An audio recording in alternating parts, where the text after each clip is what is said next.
Eu comecei esse livro achando que talvez eu fosse encontrar apenas a divagação de uma mulher sobre largar ou não o marido. E eu recebi algo muito mais profundo que eu não imaginava que eu fosse receber. Oi, aqui é Thaís do Pronome Interrogativo e nós vamos conversar sobre O Palácio de Papel, que é um dos lançamentos de janeiro da Intrínseca. E esse livro aqui também faz parte do Clube do Livro da Reese e esse foi um dos maiores motivos para eu comprar e ler o livro também, porque geralmente eu gosto muito dos livros que a Reese escolhe pro clube dela. E aparentemente essa história, ela pode parecer rasa pelos elementos que são apresentados, na sinopse especialmente, porém ela é muito, mas muito mais profunda do que você pode imaginar. E existem muitos elementos aqui que eu não esperava encontrar, então eu gostaria muito que você se prepare, porque existem gatilhos aqui, até porque essa história, ela trata sobre esses assuntos de uma forma muito crua, muito cruel, e como esses elementos afetam a vida de outras pessoas também. Então a gente tem aqui abuso físico e mental, a gente tem estupro, a gente tem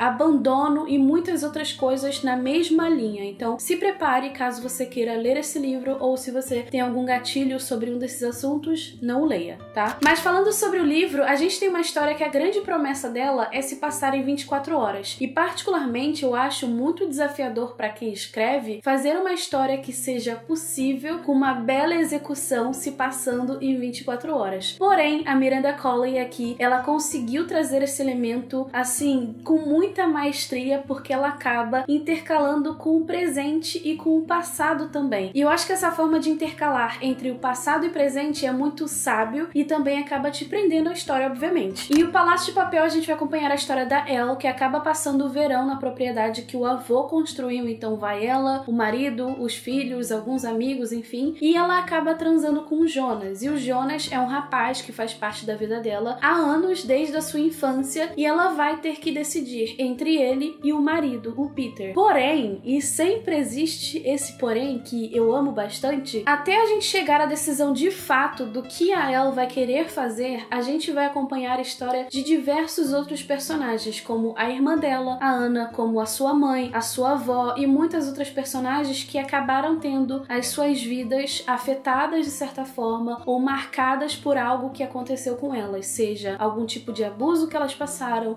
seja algum divórcio, seja algo que aconteceu com elas. E é justamente isso que faz com que essa história seja muito especial, porque a gente vai ter um momento onde algo acontece com o personagem e a gente vai pro passado para entender exatamente o que aconteceu e por que aquele personagem tem aquele comportamento especificamente. Além disso, a gente vai conhecer também o Conrad, que é o meio-irmão da Elle, e também como essa vivência deles a afetou bastante. Esse aqui foi um livro muito cru, muito doloroso, muito desafiador, porque a autora, ela traz muitos elementos e muitas dinâmicas que mostram como as feridas abertas continuam machucando as pessoas, como o passado afeta essas pessoas também. Aqui a gente não tem nenhum personagem perfeito, nós temos personagens complexos, temos personagens egoístas, temos personagens muito humanos e temos personagens também que a gente não faz ideia de quem são, até a gente saber de fato quando algo acontece para entender quem é aquele personagem. E para mim esse livro aqui foi um livro sobre pessoas, como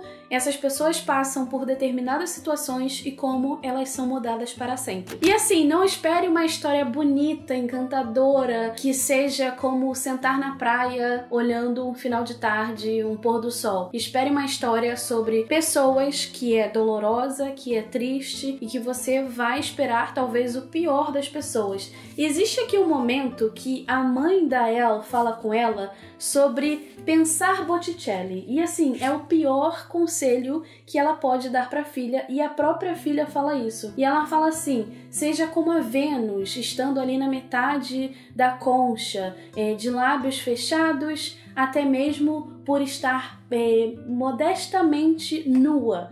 E assim, ela traz esse conselho justamente para ela não falar, não retrucar, não ser uma mulher que acaba enfrentando o homem, porque a gente vai acompanhar o passado dessa mulher e como ela foi tratada também. Então assim, é um livro muito doloroso e é um livro que machuca.